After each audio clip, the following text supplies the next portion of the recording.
Where are you guys? Are you guys in the same company? Yes. Where are you from? Ebates.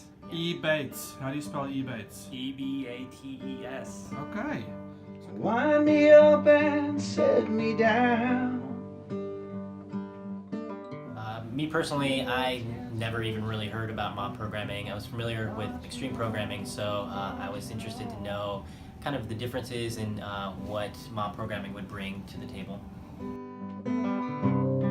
But take care with me.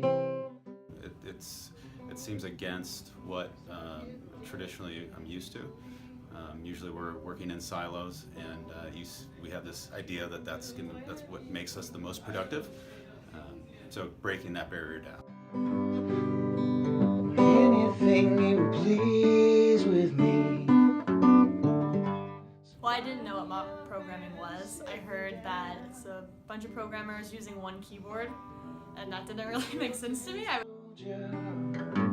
Marching on, marching. I always like collaboration, and I like that idea, and so it was interesting trying to put it to practice today. I think the whole process is inspirational and certainly interesting. I think going through the dojo programming experiment, working our way up into the mob programming as a team, allowed me to really see that everybody as a team can contribute, and you can be productive.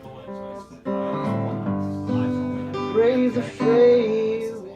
And very open to listening, and I think that really helps. So when you feel like you're in a safe environment where someone's not just gonna call you stupid for saying something, it makes it a lot easier to loosen up your mind, get your creativity flowing, and the whole team can work a lot better. Very good. Thank